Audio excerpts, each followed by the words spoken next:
அனைவருக்கும் வணக்கம். ஓம் நமச்சிவாயா. இன்னைக்கு நம்ம பார்க்க போற ஜாதகம் வந்து ஐடி ஃபீல்டில் உள்ள ஜாதகம் தான். ராகு திசை எப்படி இருக்கும், அதே மாதிரி முன்னேற்றங்கள் எப்படி இருக்கும், ஒரு 1 லட்ச ரூபா வந்து திடீர்னு போயிடுச்சு, அதுக்கு என்ன ரீசன் அப்படிங்கிறது, நம்மளுடைய சுபத்துவ பாவத்துவ அடுக்குகள் விளைவா எந்த மாதிரி நடந்திருக்கு அப்படிங்கிறதுக்கு இந்த ஜாதகம் ஒரு உதாரண ஜாதகம். லக்னம் விருச்சிக லக்னம், கட்டத்தை பார்த்து மீதி கிரக நிலைகளை தெரிஞ்சுக்கோங்க.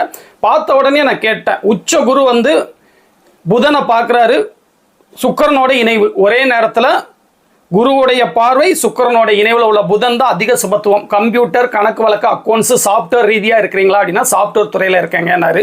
அடுத்து சூரியனும் சுபத்துவமாக இருக்கார்ல, சூரியனும் ஒரே நேரத்தில் சுக்கிரன் குருவோட தொடர்பில் இருக்கிறதுனால அடுத்த கேள்வி வந்து அதில் வந்து மேனேஜர் மாதிரி அமைப்புகளில் இருக்கீங்களாங்க அப்படின்னா ஆமாங்க மேனேஜர் தான் அப்படின்னாரு.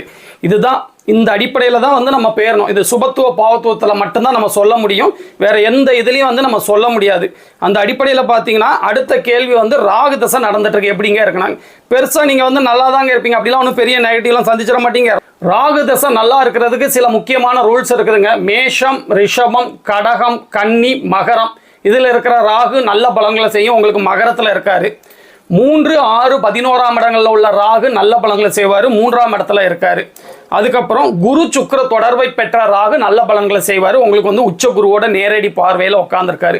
வீடு கொடுத்தவன் வந்து உச்சம், அந்த மாதிரி வீடு கொடுத்தவன் வலுவோடு இருக்கும்போது நல்ல பலன்களை செய்வார். அது மட்டும் உங்களுக்கு வந்து சனி வந்து அந்த அளவுக்கு வலுவோடு இல்லை. அவர் உச்சனாக இருந்தால் கோடிக்கணக்கான பணங்களை கொடுப்பாரு. ராகு கொடுக்கறத பெற்றுக்கொள்ள அளவுக்கு லக்னாதிபதி வலுத்திருக்கணும். உங்களுக்கு லக்னமும் நல்லா இருக்குது, லக்னாதிபதியும் நல்லா இருக்காரு. இதன் அடிப்படையில் வந்து கண்டிப்பான முறையில் வந்து இது ஒரு நல்ல யோக ஜாதகம் தாங்க.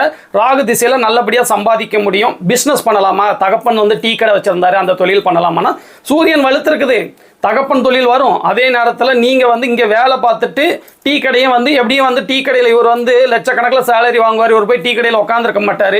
என்னென்னா தகப்பன் தொழிலை விட்டுறக்கூடாது, இன்னொரு நபரை வச்சு நடத்தலாமான்னு கேட்காரு. நியாயமான கொடுக்குற காசுக்கு வேலை பார்க்குற விசுவாசமான நபர்கள் வந்து இப்போ ரொம்ப வெகுவாக குறைஞ்சிட்டாங்கங்க. அதனால உங்களுக்கு தகப்பன் தொழில் லாபம் தரணுங்கிற அடிப்படையிலையும் செவ்வாய் நல்லா இருக்கிறதுனாலே தீ தொழிலில் கண்டிப்பாக லாபம் கிடைக்கும், உங்கள் கைக்கு வராது. அவங்க வச்சுக்கிட்டு பாக்கெட்டில் தூக்கி வச்சுட்டு ஓடன்னு சொல்லுவாங்க. அதனால் வந்து நீங்கள் அதெல்லாம் பண்ணாதீங்க. இதுலேயே வந்து நல்லா சம்பாதிக்க முடியுங்க. படிக்கலாமா, தாராளமாக படிங்க. இந்த துறையில் நீங்கள் எப்படி முன்னேறணும், அதாவது ஐடி ஃபீல்டில் எப்படி முன்னேறணும், அதுக்கு மேற்படிப்பு படிங்க. நல்லா வந்து அதிகப்படியான சேலரி வாங்கக்கூடிய யோகா ராகு திசையில் அமையுதுங்க. ராகு சூப்பராக இருக்கிறாரு.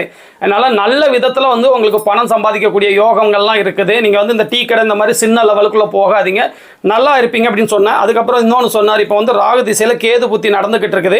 நான் வந்து ஒரு 1 லட்ச ரூபா பணத்தை வந்து ஏமாந்துட்டாராம். அதாவது ஏதோ லிங்க் வந்தது, அதை கிளிக் பண்ணதில் வந்து நான் ஏமாந்துட்டேன், அதுக்கப்புறம் சைபர் கிரைமில் ஏதோ கம்ப்ளைண்ட் பண்ணேன்னாரு. பார்த்தீங்கன்னா ராகு திசையில் கேது புத்தி தான் நடந்துட்டு இருக்கு. கேது சுபத்துவமாக தானே இருக்காரு அப்படின்னோடனே டக்குன்னு எனக்கு மனசு வந்து அந்தரத்தில் ஓடுனுச்சு. கண்டிப்பாக வந்து இந்த லக்னத்துக்கு கெடுதல் செய்கிறவர் புதன் தான். இப்போ இந்த ஜாதகத்தை நான் போடுறதுக்கு முன்னாடியே அவர்கிட்ட நான் என்ன சொல்லிட்டேன்னா, உங்களுக்கு அதிக சுபத்துவமான கிரகம் புதன் தான்.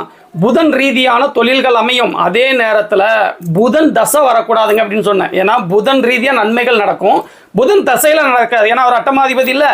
அந்த அடிப்படையில் பார்த்தீங்கன்னா உடனே எனக்கு கிளிக்காக தான் ஆணுச்சு. புதன் அந்தாரமாக ஒரு வேலை இருக்குமான்னு செக் பண்ணி பார்த்தா கரெக்டாக புதன் அந்தாரம் தாங்க. ராகு தசையில் கேது புத்தியில் புதன் அந்தாரம் நடந்துகிட்டு இருக்குங்க. இந்த அடிப்படையில் தான் 1 லட்ச ரூபா நீங்கள் இழந்திருக்கீங்க.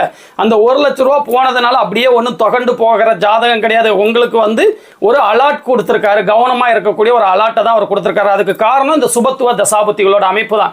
1 லட்சம் போகிறதுக்கு 1 கோடி போயிருந்ததுன்னா மனிதர்களோட நிலைமையை நினச்சி பாருங்க. இது எப்போ நடக்கும்னா புதன் புத்தியே நடக்கும்போது நடக்கும். என்ன இருந்தாலும் சுபத்துவமாக இருக்கிறதுனால அந்த அளவுக்கு நெகட்டிவாக வந்து இந்த ஜாதகத்துக்கு வந்து நடக்காது. அது அப்படிங்கிறதுக்கு ஒரு அலாட்டை கொடுக்கணுங்கிறதுக்காண்டி ஒரு சிம்பிளாக வந்தது தான்.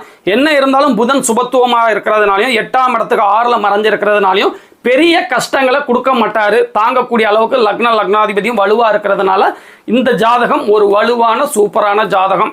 இதன் அடிப்படையில் நம்ம சுபத்துவ பாவத்துவ விதிகளின் அடிப்படையில் வந்து இந்த ஜாதகம் வந்து ஒரு நல்ல உதாரண ஜாதகமாக அதோட நிகழ்வுகள் இருந்ததுனால இந்த ஜாதகத்தை நான் உங்கள்கிட்ட விளக்கறைக்கு எடுத்துகிட்டு வந்தேன். இதே மாதிரி இன்னொரு நாள் ஒரு நல்ல ஜாதகத்தோட வந்து நான் மீட் பண்ணுறேன். ஓம் நமச்சிவாயா.